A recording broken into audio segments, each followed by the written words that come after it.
Okay, let's go ahead and take a look at the price action for this Wednesday. Uh, Things are starting to pan out a little bit now and getting us a little better direction. So let's take a look at it. Again, like and subscribe to the video. Our goal is to provide these daily recaps and would love for everybody to be able to see them. And by liking and subscribing, it shares the content with others. So let's go ahead and take a look at today.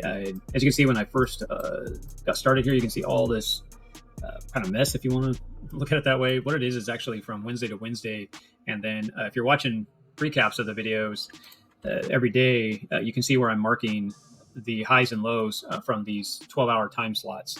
And each one of these lines is when the market opens and closes. So we're getting close to the end of the market change in the sessions, and we'll go into the evening session. So I'll start marking the low and the high here in this section when we start looking at the other session for myself.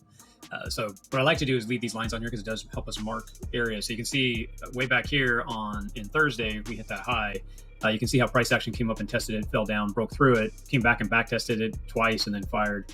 Again, you can see where it's testing this level. So this Thursday's price action at 68, basically 300, is pretty strong space right now. So if we were looking at a bigger picture here, this could break down. If this breaks down, it's going to pull down to these next levels.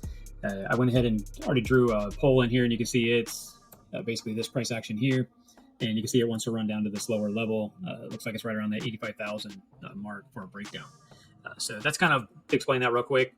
Again, I like to talk about that. That does come up with questions why there's so many lines on the charts.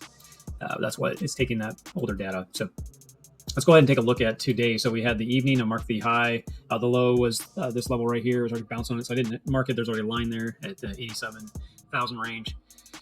And we went ahead and came into the open today. Price action had already topped for the evening. So if we look at it here, if we zoom back a little bit and use these back to these lines, you had a topping here, drew down, and then ran back up and made a double top basically in this area. And then we came back and started testing the 200 or these levels of support already that we have drawn on. You can see it bouncing through these levels. And then it came back up, but yet it couldn't get a higher than this. So this should have flagged out right here and broke out is what we like to see.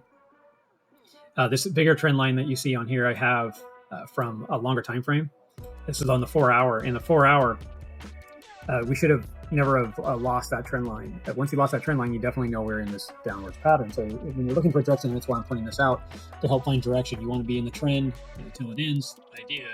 And the trend was running up, and then it technically stopped here, and then we can see this pattern here of sideways price action. And we can see it slowly rolling over, and it was holding this support in this area, bouncing and creating a tighter flag in here, and we could have saw it snap out and take a higher level out. Since that, we lost this trend line right here. This would have been a good area to start looking at taking a short on the back test. You can see it broke down right here.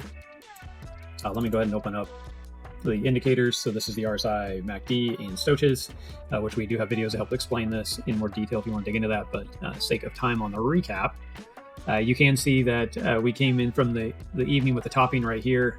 We can use this data by going backwards and look for opportunity for the back test for ourselves. So we had a MACD cross in the evening hours, the early morning hours here, and the market change. We can see this was already going bearish. Once it crossed through this center line of zero, a neutral line, but it checked both bears. So we're in the bearish territory of the MACD, plus the indicator moving averages are bearish. We're fast moving averages underneath our RSI, so that's also bearish behavior. We want to see it back above like we do here. So if you were looking at this in the morning, when you saw this back test, this 21, this was a good area to look at getting in. We also use the color changer, a color change buy sell signal indicator, and this also flipped red right here. They came very tight with what you saw down here in the indicators I just talked about. That was a very strong sale position. So using that as your knowledge, you could have taken this opportunity and traded this out. That definitely would have gave you 3 to 1 if you sat in the trade. We could go down to the lower time frames. This would have been a lot more clear to help us get into this trade, as this was backtesting and trading along, probably rejecting on the 5-minute 21. So one of the good charts to go look at is the 5-minute to help confirm this, and you could have used that to get in. Now, if you're looking at the next type of trade, this is what once this broke down and reversed itself, we would have liked to see this basically bounce off the 200, off this trend line that's right here. We have more or less a flat bottom with that breakout in here. I would expect this to break down This target that I was talking about before right here is just the length at the top of the pattern to the bottom. Should give us a rough target for this breakdown. And that's where I said we're looking at about that 85,000 level to break down to. So again, if you were looking at taking this trade when this rolled over off the 200, this was giving the signal right through here. I like to look at the fast moving average on the 15 stoches. Once it broke over the 80 and started coming down, I would take the close. So there was the first break of the 80, and then this was 15 minutes later.